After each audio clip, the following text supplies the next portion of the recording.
नमस्कार विद्यार्थी मित्रांनो, स्वागत आहे तुमचं आपल्या लोकप्रिय यूट्यूब चॅनलवरती. आपलंच यूट्यूब चॅनल आहे SM अकॅडमी लोकप्रिय यूट्यूब चॅनल. या यूट्यूब चॅनलच्या माध्यमातून आपण वेळोवेळी महत्त्वपूर्ण असे अपडेट देत असतो आणि आपल्या या यूट्यूब चॅनलवरला 1000 सबस्क्राईब जे आहे ते पूर्ण झालेले आहे. पहिला जो टप्पा आहे तो आपण गाठलेला आहे. आता याहून जास्त वेगाने आपल्याला काम करायचं आहे. फक्त तुमच्यासाठीच खास आपण एक टाईम टेबल असेल किंवा ईबुक असेल, तुम्ही काही म्हणा, तुमच्यासाठी मी बनवलेलं आहे. ती म्हणजे ईबुक. आता या ईबुकमध्ये काय आहे माहीत आहे का विद्यार्थी मित्रांनो? या व्हिडिओच्या माध्यमातून आपण सुरुवातीस काय माहिती घेणार आहोत ते सांगूत.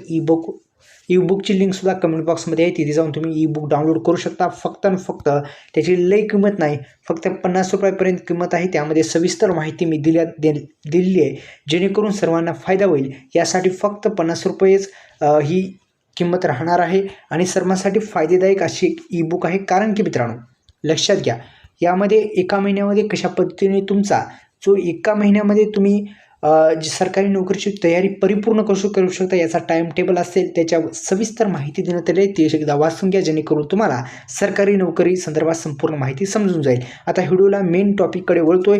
लक्षपूर्वक आहे का, काळजीपूर्वक आहे का, मी जी माहिती देतोय ती योग्य माहिती आहे. पहा, अनेक विद्यार्थ्यांना वाटतं की मी 10वी पास आहे आणि पोस्टामध्ये फॉर्म भरलेला आहे. अनेक जणांना वाटतं.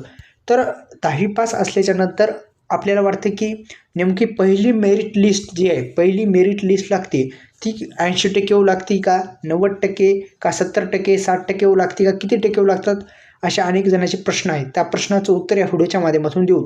पहा, सुरुवातीस आपण जर पाहिलं तर आपले जर मार्क 90% असतील तर निश्चित तुम्ही या पोस्ट ऑफिसमध्ये लागणार आहात. लक्षात घ्या, 90% असतील तर तुम्ही लागू शकता, किंवा तुमचे जर 85% जरी असतील किंवा 80च्या पुढे असतील किंवा 90च्या पुढे जर असतील तर नक्कीच तुमचा नंबर यामध्ये लागणार आहे. पहिली मेरिट लिस्टमध्ये जरी नाव नसेल तर इतर अशा 5 ते 6 मेरिट लिस्ट येत असतात, त्यामध्ये सुद्धा तुमचं नाव येऊ शकतं अशी शक्यता असते. त्यामुळं वेळोवेळी जे मेरिट लिस्ट येतात, वेबसाईट आहे त्याच्यावरती तुम्ही चेक करत राहा, जेणेकरून तुमचा जो नंबर आहे ते लागणार की नाही हे तुमच्या लक्षात येईल. व्हिडिओला लाईक करा, चॅनलला सबस्क्राईब केलं नसेल तर सबस्क्राईब करा. ईबुक डाउनलोड करायला विसरू नका. Comment box